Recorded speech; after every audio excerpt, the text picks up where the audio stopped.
Hola, esto es Radio Sefarad y estas son las noticias. Las comenta Jorge, ¿qué hay? ¿Qué tal, Alejandro? Vamos con los titulares del día. Revocada la sentencia que exculpaba al Museo Thyssen por la compra de un cuadro de Pissarro expoliado por los nazis. 2 palestinos muertos tras disparar y lanzar explosivos contra soldados en el campo de refugiados de Jenin. Qatar sigue construyendo viviendas en Gaza pese al bloqueo de sus vecinos árabes. Detenido el exjefe de la Armada israelí bajo sospecha de corrupción en la compra de material bélico a Alemania.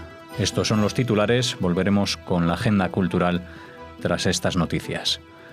En junio de 2015, el juez de Distrito Federal de Pasadena, California, falló a favor de la Fundación Colección Thyssen-Bornemisza en la disputa legal que mantiene con la familia Cassirer desde 2000 por la propiedad del cuadro Rue Saint-Honoré por la tarde, efecto de lluvia, del año 1897, del pintor Camille Pissarro. Aquella sentencia dictaminó que la fundación era la propietaria de la obra y que la había adquirido de forma legítima. Los Cassirer recurrieron contando con la Comunidad Judía de Madrid y la Federación de Comunidades Judías de España, personadas como terceros interesados, amicus curiae, argumentando que el juez de distrito había errado al resolver la prescripción adquisitiva del cuadro si se determinara que conocía o debía conocer que el cuadro fue robado por los nazis. El lunes pasado, la Corte de Apelaciones revocó la sentencia y ordenó al juez de distrito valorar este asunto. En caso afirmativo, se vería obligada a devolverla. El cuadro pertenecía en 1939 a Lili Cassirer, que se vio forzada a entregarlo a los nazis por una insignificante suma de dinero a cambio de un permiso para salir de Alemania. Fue comprado por el barón Thyssen en Nueva York en 1976 y es una de las obras de la colección adquirida por el Estado español en 1993. Los Cassirer fueron indemnizados en 1958 por el Estado alemán con el valor de mercado del lienzo. Bueno, esta es una noticia tan importante que le hemos dedicado un programa especial hoy, un programa que se llama De Actualidad, con el abogado Bernardo Cremades, que es el que ha llevado el caso desde España en representación de la Federación de Comunidades Judías y la Comunidad Judía de Madrid. Esto es un caso importante, todavía no cerrado definitivamente, pero si el juez de distrito al que se le ha devuelto la causa determina que la Fundación Thyssen-Bornemisza conocía o debía conocer que el cuadro fue robado por los nazis, este cuadro acabará siendo devuelto a sus propietarios originales, a los herederos en realidad. Lo que podría abrir la puerta, tal como nos comentaba el abogado, a otras demandas que de momento no se han cursado, pero que están flotando en el aire respecto a la procedencia legal de algunos cuadros en esta colección que se exponen en el museo también llamado Thyssen-Bornemisza y que podrían corresponder a expolio de judíos durante el periodo nazi. No me voy a alargar mucho más en esto porque vale la pena escuchar lo que dice el abogado, que aparte lo dice en los términos justos y no en los a veces atemperados y exacerbados que puedo tener yo por una implicación emocional con un tema como es este de justicia histórica. Tropas israelíes que estaban operando en el campo de refugiados de Jenin, en los territorios en disputa, fueron atacadas por terroristas palestinos que les efectuaron disparos y les arrojaron decenas de artefactos explosivos. Los soldados contestaron el fuego matando a 2 palestinos e hiriendo a otro en el enfrentamiento. No hubo heridos entre las fuerzas israelíes. Bueno, poco se puede comentar. Un campo de refugiados palestinos, entran los soldados a buscar a un detenido, o no sé exactamente cuál era la labor, pero los estaban esperando, le hacen una emboscada, les empiezan a disparar y a lanzar objetos explosivos, que serán seguramente, según alguna prensa española, de fabricación casera o artesanal, me da igual. Están atacando a un soldado, el soldado va a responder y el final está tan previsto que realmente es una noticia que no tiene comentario. Si se quieren morir tan tontamente, que es atacando con unos fusiles a un cuerpo de soldados de Israel, pues que lo sigan haciendo, pero esto no va a servir ni para resolver sus problemas de identidad, ni va a ayudar al pueblo palestino en absolutamente nada, ni va a ayudar a la gente de ese campo de refugiados, y es parte de esas noticias de muertes sin sentido que tenemos que vivir día a día. Qatar firmó un nuevo acuerdo por valor de 5,5 millones de dólares para construir más viviendas en la Franja de Gaza, de la cual es uno de los principales donantes, pese al bloqueo económico impuesto hace un mes por sus vecinos árabes. Ese monto será destinado a la construcción de 8 edificios, declaró en rueda de prensa el presidente del Comité Qatarí de Reconstrucción de Gaza, junto al enviado especial de Naciones Unidas en Oriente Medio, Nikolai Mladenov. El representante qatarí aclaró que el apoyo al pueblo palestino, directa o indirectamente con todas las organizaciones internacionales, está oficialmente hecho en permanente y completa coordinación con la Autoridad Nacional Palestina.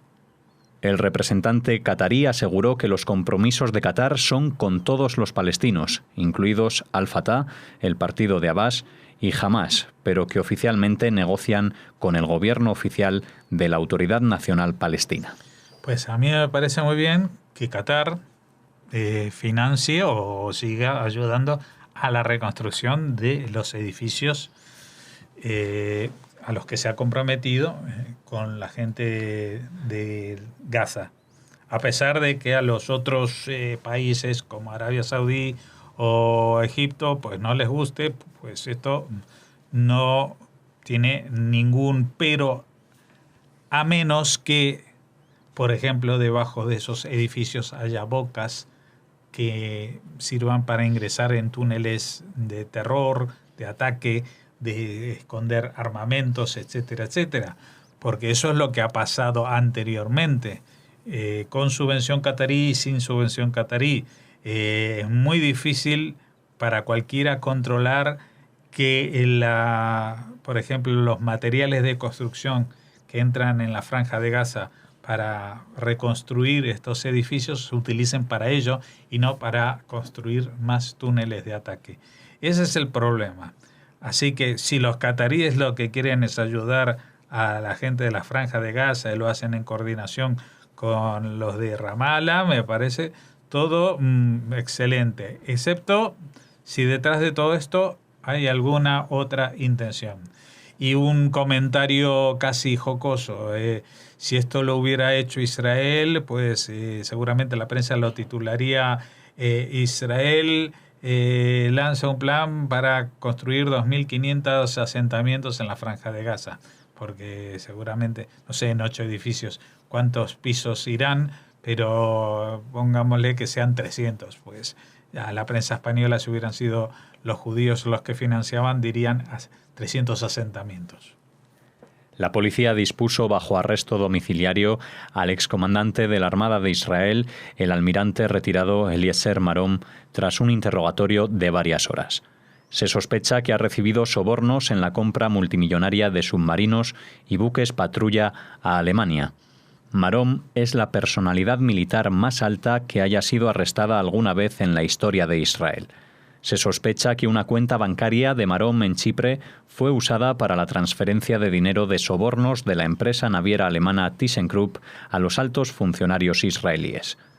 También se sospecha que presionó a la firma alemana para que reemplazara a su representante en Israel por otro sospechoso en el caso. En el mismo caso han sido investigados otros sospechosos, algunos muy cercanos al propio primer ministro Netanyahu. Sí, ese es el tema. El tema es que todos los implicados en este caso que investiga la policía de sobornos, chanchullos y corrupción en torno a unos encargos militares multimillonarios, porque un submarino cuesta muy caro y comprarlo en una fábrica o en otra fábrica pues es un gran negocio. y es un gran negocio para el que lo vende, para el que lo compra y para todo el que está en el medio. Eso es lo que al menos deja traslucir la noticia. Y esto parece que ha tentado a gente muy cercana al primer ministro Netanyahu, incluso a su abogado personal.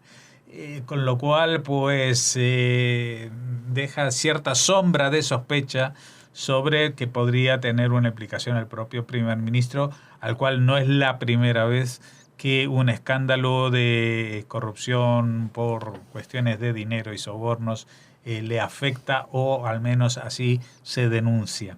Lo que sí está claro es que después de que la noticia hace unas horas era la policía interroga a este almirante retirado, pues la noticia después fue mucho más contundente. Está bajo arresto domiciliario.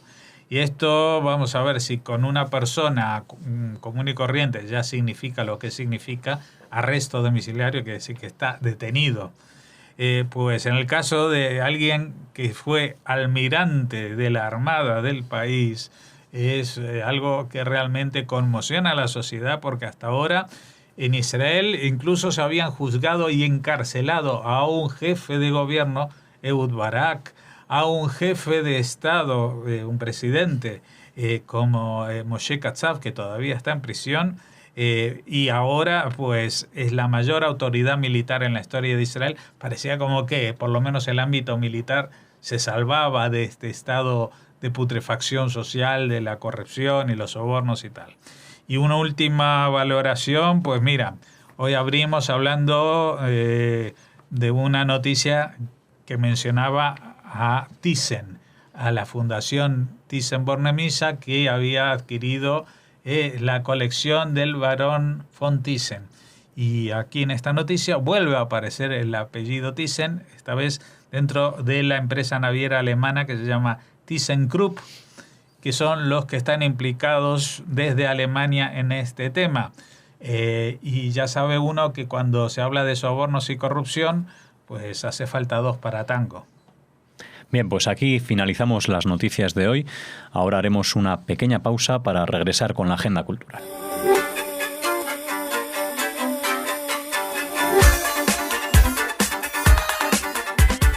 Ya estamos aquí, volvemos con la agenda cultural. Hola Raquel. Hola Alex, hola a todos. Para que nos ofrezcas como cada día los temas, noticias o agendas para marcar días señalados en el calendario. Sí, y también para reivindicar o protestar, como en el caso de la primera noticia que les traemos aquí, es que son muchas las instituciones, asociaciones, organismos que se han manifestado en contra de la última resolución de la UNESCO en torno a sobre Hebrón. Uh-huh. Sí.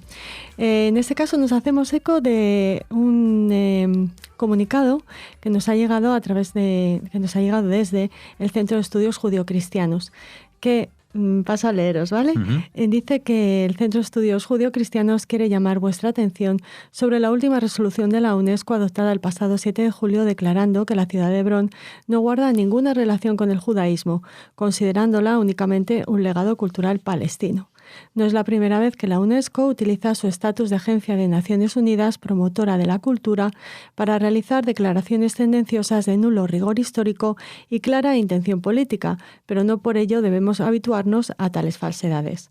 Negar el pasado judío de la ciudad de Hebrón, donde la tradición afirma que Abraham compró la cueva de Macpelá y donde se encuentra la tumba de los patriarcas Abraham y Sara, Isaac y Rebeca y Jacob y Lea, no es solo un agravio a la fe judía, sino también a nuestra fe cristiana, pues ambas confesiones compartimos las mismas raíces e historia bíblica.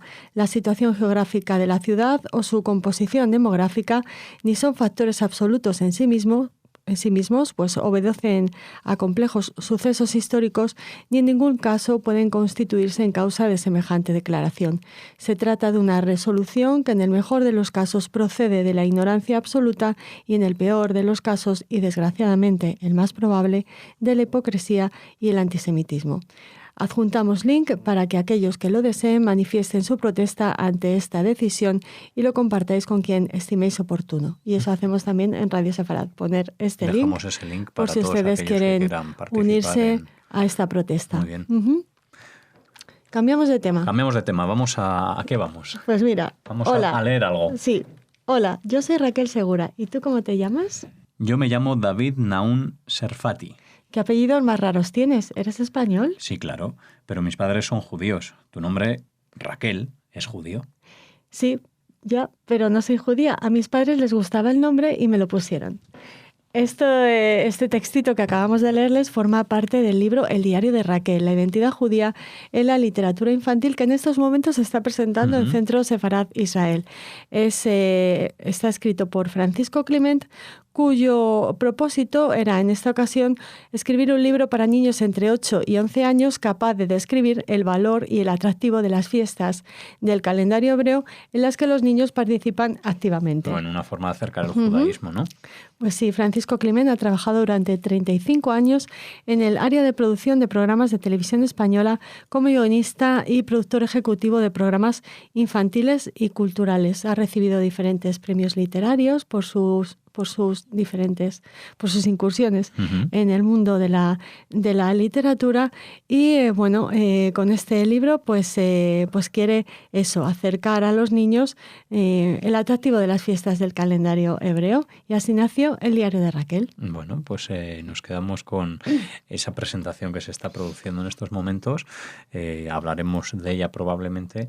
Si no, enhorabuena por este acercamiento a los niños también. Bueno, ya enhorabuena a todos a los que nos gustan The Apples, porque vuelven a España, Alex.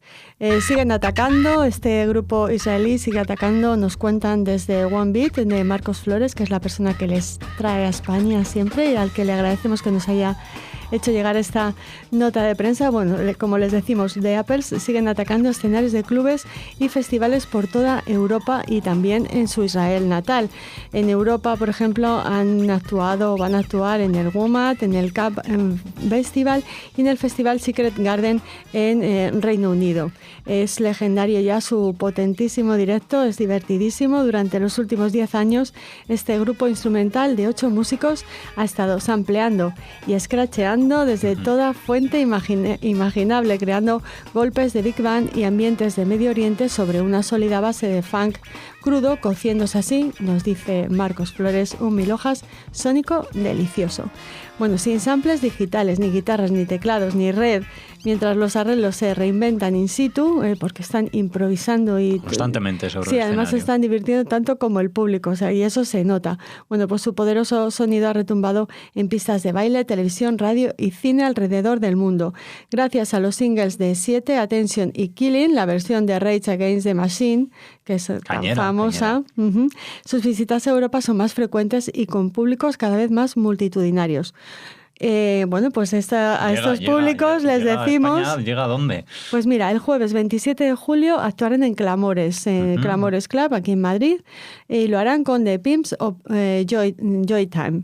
El viernes 28 de julio estarán en el Imagina Funk Festival en Torres, en Jaén, y luego se van a Cádiz, donde actuarán en el chiringuito Las Dunas de Rota el sábado 29 de julio. Bueno, pues hacen una ruta hacia el sur en esos 3 días tan intrépidos y tan fascinantes como su música. La Embajada de Israel también participa en la gira, o sea, está detrás de esta gira de Apples, a los que, como siempre, estamos deseando volver a oír. Bueno, pues ahí les dejamos con esa fecha marcada en el calendario para darle ritmo al verano y que sigan también escuchando con nosotros Radio Sefarad. Hasta mañana. Hasta mañana.